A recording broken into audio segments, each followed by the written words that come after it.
Filho e do Espírito Santo. Amém. Meus irmãos, minhas irmãs, queria que você pegasse na sua Bíblia a segunda leitura, que era a primeira carta de São Paulo a Timóteo, no capítulo 2. Primeira carta de São Paulo a Timóteo, capítulo 2. Nós vamos ler os primeiros versículos para darmos início a esta santa homilia. Se a sua Bíblia é Ave Maria, é a 1517 a página, porque a gente está com pressa. Vou falar então a página. Mas acha aí na sua Bíblia, que é o 2 Timóteo, é 1 Timóteo capítulo 2. Amém? Vamos ler juntos, irmãos. Acima de tudo, recomendo que se façam preces, orações, súplicas, ações de graça por todos os homens. 2. Pelos reis e por todos os que estão constituídos em autoridade, para que possamos viver uma vida calma e tranquila, com toda a piedade e honestidade. Amém? Você entendeu? A palavra é muito clara, dizendo que nós cristãos, nós que seguimos o Senhor, temos a obrigação de fazermos orações, preces, súplicas por todos os homens. Quer dizer, nós devemos rezar por todas as pessoas que influenciam a nossa vida de alguma forma, ou que passam na nossa vida. Você tem que rezar pelos teus familiares, sim. Você tem que rezar por você, sim. Mas você, como um seguidor de Jesus, precisa também rezar pelos teus inimigos. Você precisa rezar pelo teu chefe. Você precisa rezar pelas pessoas que trabalham com você. Você precisa rezar por todos os homens, e em especial, diz o versículo 2, pelos reis e por aqueles que exercem algum tipo de governo, algum tipo de autoridade constituída sobre a nossa vida. Você está entendendo essa palavra? É muito clara. E eu falo para você, gente, que ao contrário do que a palavra ensina, que a palavra está dizendo que tem que rezar, ao contrário do que a palavra ensina, o que a gente faz? A gente xinga, a gente amaldiçoa, a gente joga pedra, meu Deus do céu. E aí a mulher xingou o marido a vida inteira. Ah, você é um traste, não aguento mais você, porque você atrasa a minha vida, porque não sei o que. Aí passa lá 10 anos xingando. Aí um dia ela vê: ai, padre, acredita que meu marido foi embora de casa? Uma hora dá certo, né, filha? Você mandou ele embora todo dia, uma hora ele foi mesmo. Ou você amaldiçoou o seu casamento, ou um filho. E você sabe como a palavra, ou vocês têm palavra de bênção ou de maldição. Você sabe disso, porque a palavra nos ensina. E quantas palavras nós lançamos muitas vezes contra a nossa própria vida. E eu falava hoje na outra missa, mesmo que o seu casamento tenha um conflito, uma briga, uma confusão, não fala de divórcio nem de separação. Pelo contrário, está quebrando pau lá em casa, na hora mais H, você olha e diz assim: ó, eu só quero saber de uma coisa, vai ter que me aguentar até eu morrer. Entendeu? Castigo pior ainda.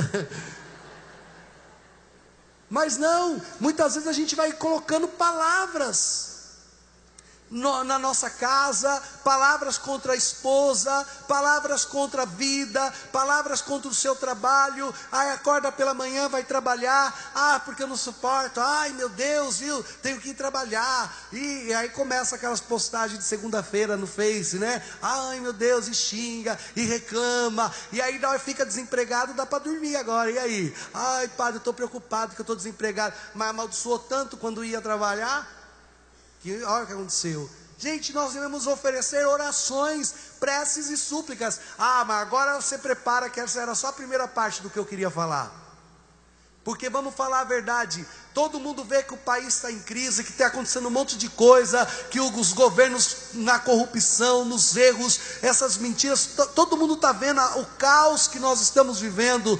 E ao invés das pessoas renderem orações, súplicas, preces, ao invés de dobrarmos o joelho e dizermos: Senhor, somos um povo justo, somos um povo honesto, somos um povo trabalhador, nós não aceitamos ser governados por homens injustos, não aceitamos que o poder esteja na mão de homens homens corruptos, não aceitamos que o poder esteja na mão de pessoas injustas, pessoas que enganam, que oprimem, que mentem, Senhor. Honra o teu povo, Senhor, destrona os que estão no erro e levanta homens e mulheres de justiça. Eu abençoo o meu país, eu abençoo a minha cidade, eu abençoo onde eu moro, eu abençoo, Senhor, porque eu quero ver a tua vitória na minha vida, para que eu possa vos louvar e vos agradecer, assim como a palavra fala. Mas não, amados, ao invés de fazermos isso, a gente amaldiçoa, a gente xinga, a gente fala e contra o país, e contra a cidade, e contra não sei o que, e xinga e blasfema. E eu quero dizer isso para você: está na hora de parar com isso, católico, está na hora de parar com isso, meu irmão, minha irmã.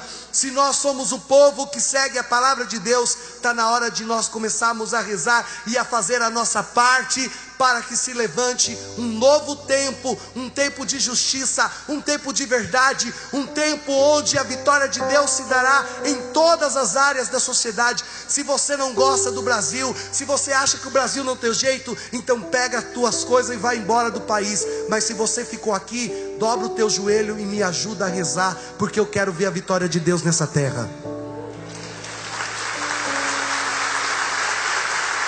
Quero ver a vitória de Deus. Olha, gente, pega Santa Isabel. Santa Isabel lá de Portugal foi rainha e santa. Santa Brígida da Suécia, gente que estava no poder, se santificou e santificou o seu povo, e ajudou os pobres e cuidou. Você viu a primeira leitura da carta ao Amós? Para não falar, o padre está forçando a leitura. Não, você viu a primeira leitura, o profeta Amós escreveu assim, lá no capítulo 8: olha, o povo, vocês sabem que eles guardavam o sábado, porque antes de Jesus se guardava o sábado. Jesus instituiu o domingo como dia do Senhor, porque ele ressuscitou no domingo.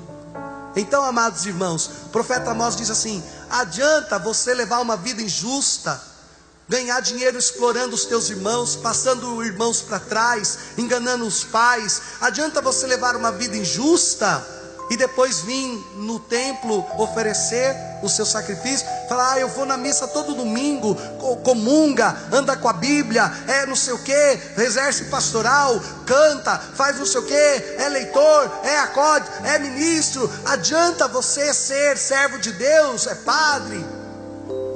Adianta você ser servo de Deus, mas depois, quando acaba o domingo, levar uma vida de injustiça, uma vida na mentira, uma vida na enganação. Não paga, não honra as tuas dívidas, não é justo nos teus negócios, não é honrado no seu trabalho, quer passar a perna nas pessoas. E olha, a injustiça não é só do patrão com o funcionário, é injustiça do funcionário também com o patrão. O seu patrão contratou você para trabalhar das 8, não sei o que, aí na hora do teu trabalho você se esconde na salinha para dormir. Tá certo? Não, é injusto. Tua mãe e teu pai pagam para você estudar, e você não trabalha, porque eles estão investindo no teu futuro. Aí você vai para a escola e faz o quê? Cola, falta da aula. Na minha época pulava o muro.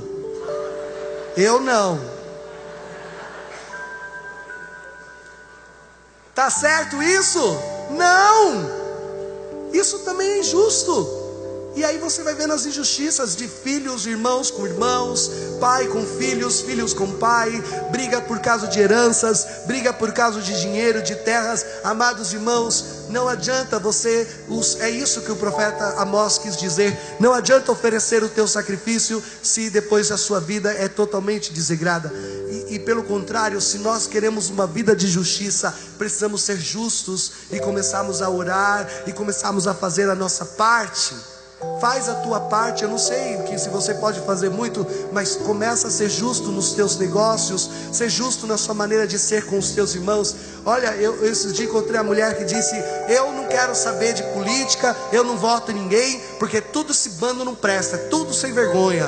Aí eu falei para ela: você devia ser candidato para a gente votar em você, porque se ninguém presta, a gente precisa pôr alguém que presta, vamos pôr você lá. Ah não, eu não quero saber disso, porque você também não presta.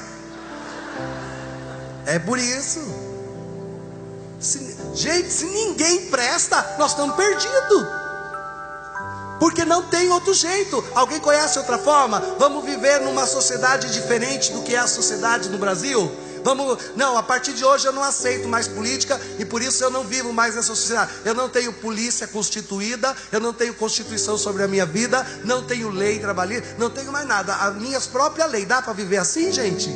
Só se você se perder lá no meio da Serra do Japi e ficar por lá. Enquanto você só tem um caminho, ou você vai ser um homem justo diante da sociedade e você vai fazer a sua parte para que a justiça prevaleça. Eu falo para vocês, lá no Pará eu via gente que vendia voto por dentadura. Aqui em Várzea não tem isso, lógico.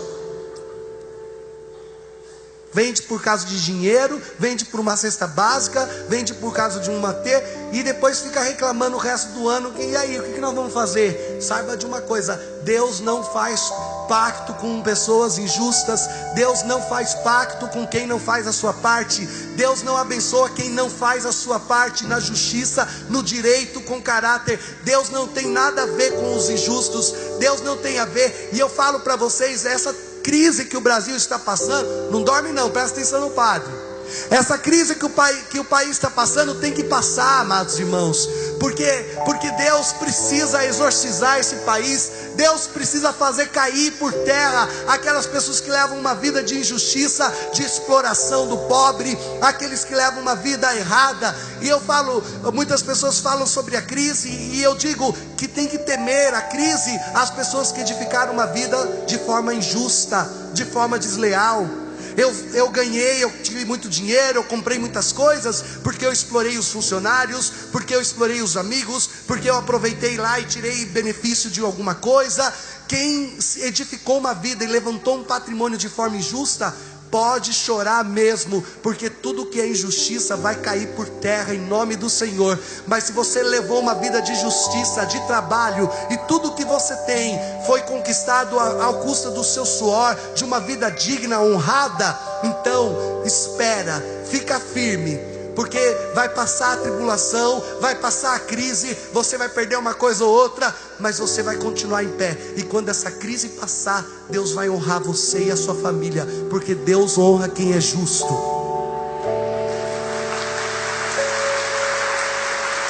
Deus honra quem é justo. Deus não abandona quem é justo. Deus não abandona o homem e a mulher que vive pelo trabalho, com honestidade, com empenho. Deus não abandona, Deus honra. E pode passar um dia, 2 dias, e Deus está ali na sua providência. Entre em desespero quem não tem Deus. O Evangelho disse no versículo 13: não pode amar a Deus e ao dinheiro. A pessoa que serviu o dinheiro a vida inteira, quando vem a crise, perde o carro, perde alguma coisa, chora e entra em desespero e fica bravo e não sei o que. A pessoa que serve a Deus fica triste, perde, mas continua ali, confiando.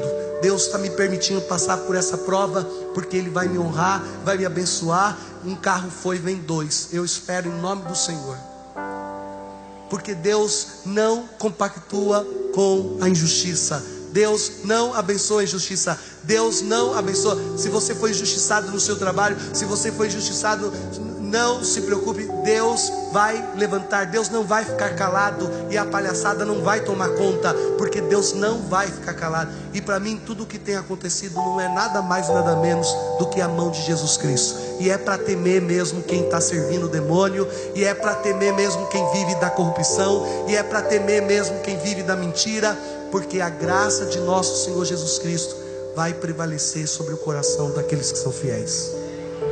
Você está entendendo? Vamos aplaudir essa graça. Vai se ajeitando. Vai se ajeitando. E eu quero terminar essa homilia. Eu podia falar mais coisa, que eu sou bom para falar bastante. Mas eu quero terminar essa homilia contando para vocês uma história de injustiça. De injustiça nossa com Deus. A nossa injustiça com Deus. A gente é injusto com Deus. Lá no Pará, quando eu fiquei morando lá 2 anos, eu fui fazer uma missa numa vilinha lá no meio do mato. Eram 60 quilômetros para dentro da mata. E fui de carro, de navio, de barco, de cipó, de árvore. Meu Deus do céu. Quando eu cheguei lá, eu falei: esse povo não vive, se esconde, que é muito longe disso aqui. Uma vilinha, 30 famílias, 60 quilômetros dentro da mata, um lugar de difícil acesso. Quando cheguei lá para rezar a Santa Missa, conheci uma mulher, uns 35 anos, sofrida, com o corpo maltratado, 5 filhos. O mais velho tinha 10 anos, uma escadinha. E ela disse: padre, sabe, muitas vezes eu penso em desistir da minha vida. Muitas vezes eu pensei em comprar veneno e dar para os meus filhos e depois tomar também, porque a minha vida aqui é muito difícil. O senhor podia me dar uma ajuda, que é levar um saco de farinha para mim lá na cidade? Eu vou com o senhor e tinha que levar esse saco de farinha. Não, irmão, levam sim. Era um saco de 50 quilos de farinha de puba. Não sei se vocês conhecem essa farinha. 50 quilos saco de farinha. Eu não sabia que era eu que ia carregar, mas no fim eu levo. Na hora que eu vi o saco eu falei: meu Deus, tá bom, eu sou jovem, vamos, saco de farinha. Minha coluna até hoje está falando: ai meu Deus. Carreguei o saco pro carro e falei: mulher, diz para mim, o que você vai fazer com esse saco de farinha lá na cidade? Padre, eu vou lá para vender esse saco de farinha. Eu vou vender por 30 reais, é o que eles pagam num saco de 50 quilos de farinha. 30 reais. E quem faz essa farinha? Eu e meus filhos. A gente planta mandioca o mês todo. A gente vai plantando, vai colhendo. Depois a gente põe a mandioca. A gente fez um tacho para mandioca lá, para assar a mandioca. Depois eles fazem a farinha, torrar a mandioca, muito obrigado. E depois eles mesmos fazem a farinha. É um trabalho duro, viu, padre? Faço essa farinha aqui todo mês e levo o saco para vender. Com os 30 reais eu pago o ônibus para voltar. Não era um ônibus, era um caminhão. Com 30 reais eu pago o caminhão para voltar para minha casa. Da cidade para a casa dela, o único meio de transporte era um caminhão que ia lá de vez em quando e custava 30 reais só para voltar. Quer dizer, você faz um saco de farinha o mês inteiro para ir na cidade vender e paga a passagem para voltar. Mas daí adianta do que, mulher? Vou te explicar, padre. Eu faço o saco de farinha porque quando eu chego na cidade, eu vou lá na igreja onde o senhor está e ganho uma cesta básica. Eu pego a cesta básica e tem uns amigos meus lá da cidade que é de uma outra igreja e eles também me dão umas doações. Eu junto tudo isso, pego lá um cartão que meus filhos têm da escola, bolsa escola, tiro os dinheiro deles e compro tudo que não vem na cesta. Aí eu pego o alimento e volto, porque é o que a gente tem para comer o mês inteiro. E eu trabalho de fazer farinha mais um mês, para no outro mês voltar a vender o saco de farinha. Porque se eu tiver que usar o dinheiro para voltar, eu não tenho como comprar as coisas que meus filhos precisam. E por isso, padre, muitas vezes eu penso em desistir. Mas hoje eu participei da missa e sabe, hoje eu fiquei pensando que os meus filhos precisam de mim. E eles vão ser melhores do que eu. Por isso eu não vou desistir. Vou fazer farinha todos os meses, mas Deus vai me tirar disso daqui. Quando ela acabou a sua história, eu deixei ela na cidade, demos uma ajuda para ela, começamos a dar uma ajuda, né, depois que eu encontrei aquela alma. E quando eu entrei na minha casa, eu fiquei pensando na minha injustiça com Deus, na injustiça das nossas crianças que falam diante de um prato de comida: eu não gosto disso. Na injustiça que a gente tem de não poder querer, não gostar das roupas que a gente tem, de reclamar das coisas que Deus nos deu, de amaldiçoar muitas vezes porque a gente não fez uma viagem, não foi para um passeio, de não dar ação de graças pela casa que a gente dorme, de achar que a nossa vida não tem nenhuma alegria, não tem graça. Ai, essa vida é uma porcaria. Eu fiquei pensando as nossas injustiças com o Senhor, que apesar de não ser tudo do jeito que a gente quer, não nos tem abandonado. A mulher do saco de farinha me ensinou a ser justo e me alegrar com tudo o que Deus me dá. Se eu não for fiel naquilo que Ele me deu, como Ele me confiará mais? Fidelidade significa gratidão. Tenha gratidão, igreja. Um saco de farinha me ensinou isso. Que ensine você também. Amém.